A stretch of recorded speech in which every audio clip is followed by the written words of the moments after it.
Uh, all protocols duly and respectfully observed. This being a press text by Arewa Youth Assembly on the need to sustain the new CBN policies. Nigerians must remain focused, disregard saboteurs, and stand with Mr. Godwin Emefiele, the central bank governor. Held at Bolingo Experia Hotel, Abuja, on 20th December 2022.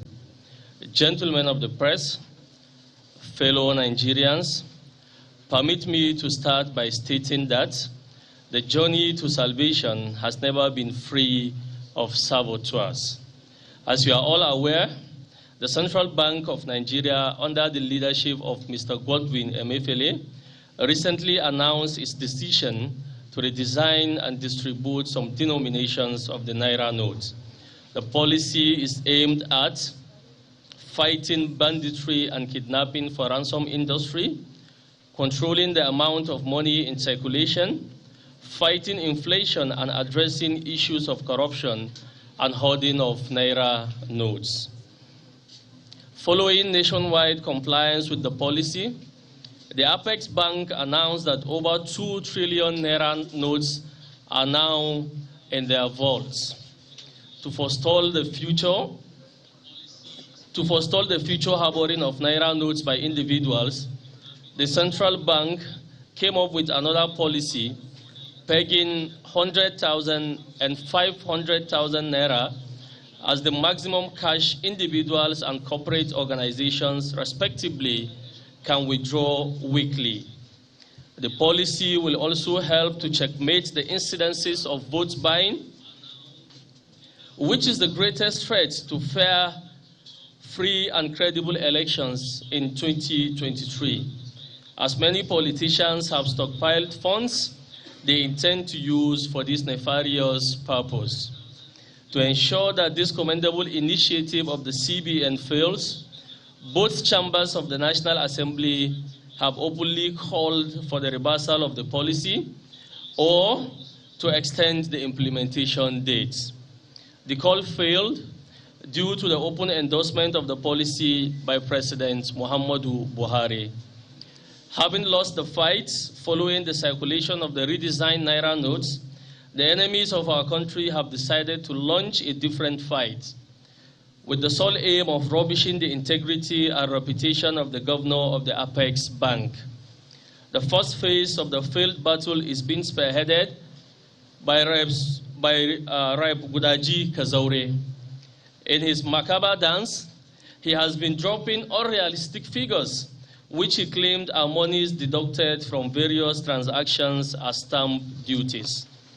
The presidency swiftly distanced itself from this one-man committee, as no member of the said committee has openly come out to identify with him. In one of its shows of shame, Gudaji Kazaure granted an interview with Human Rights Radio in their Brekete family program, wherein he claimed that he once directed the DSS to detain Mr. Godwin Emefiele for 6 hours. If this is true, this is a pointer to the reason why Nigerians are being killed daily. Yet, our intelligence team is unable to get timely information to abate the same, as most of them are now in bed with politicians and available for use to tackle their opponents.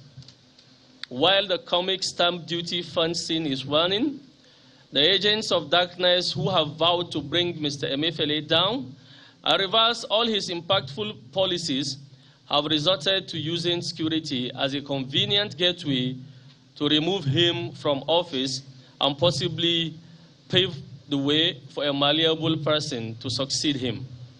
Ordinarily, we wouldn't have joined issues with our grandfather, the DG of the DSS, who is from our region. But we are disturbed that if the claim by Rep. Kazaure that he gave him instruction to detain the CBN governor is true, it means our father is sharing his loyalty with another person different from the commander-in-chief in person of President Muhammadu Buhari. If he has any iota of patriotism left in him, the man should quietly resign.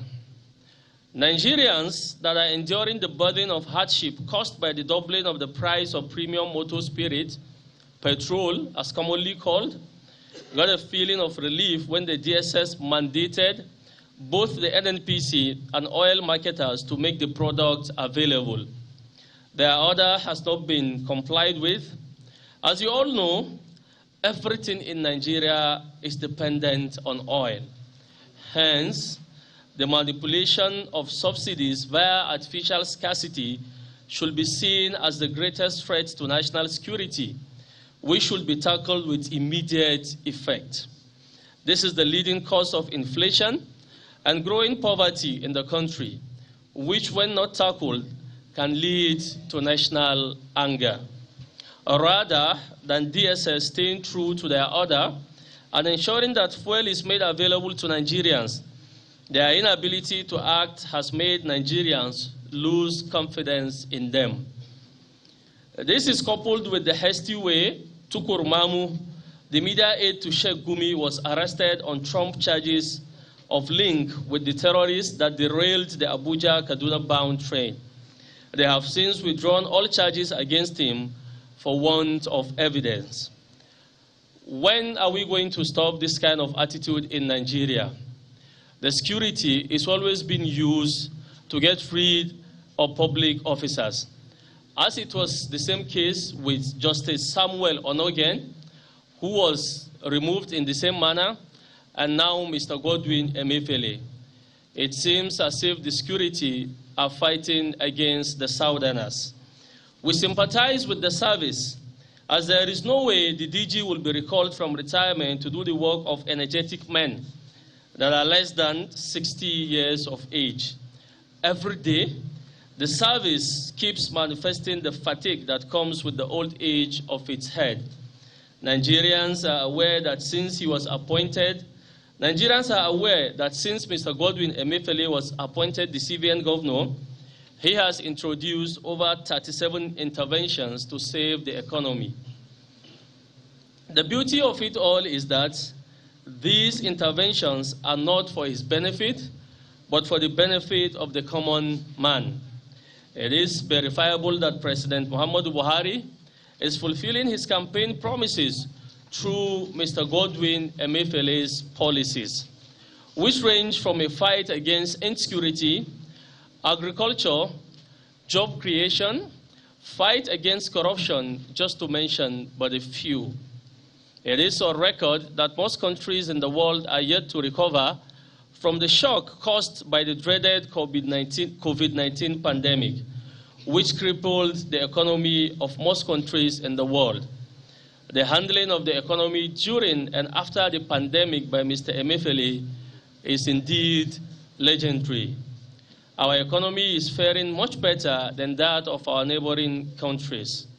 If Nigerians can't praise the CBN governor, Mr. Godwin Emefiele, for his efforts in sailing our country to a safe port, we shouldn't accuse him of terrorism. Those who are empowered by law to protect us are sleeping on duty, while miscreants are declaring seats at home in some states in Nigeria. While bandits are in charge of numerous communities, they collect revenues and adjudicate in some instances. Arising from the foregoing, we wish to call on 1. The World Bank, International Monetary Funds, African Development, and other development partners to pay special attention to what is happening in the Central Bank of Nigeria and what is happening to its governor, to ensure that his tenure is not truncated on false charges. 2, we are calling on Nigerians to continue to support the central bank governor and his policies as they are aimed at fighting corruption, banditry, and vote buying. Those with looted funds in their houses should find a way of depositing such monies in any commercial bank rather than trying to use a backdoor approach to knock off the CBN governor and get the policies reversed through their lackey. The judiciary to remain steadfast in defending the spirit and letter of our Constitution, as they are the last hope of the common man. We are also calling on the Commander-in-Chief, President Muhammadu Buhari, to urgently sack the DG of the DSS to pave way for more energetic Nigerians to help in the fight against various forms of insecurity in the country. We are finally calling on Nigerians to ignore Honorable Gudaji Kazaure and his co-travelers, as he is seen as the official skit maker of the Green Chambers, whose presence is to entertain his colleagues rather than representing his people. May God continue to bless the Federal Republic of Nigeria, and thank you all for coming out.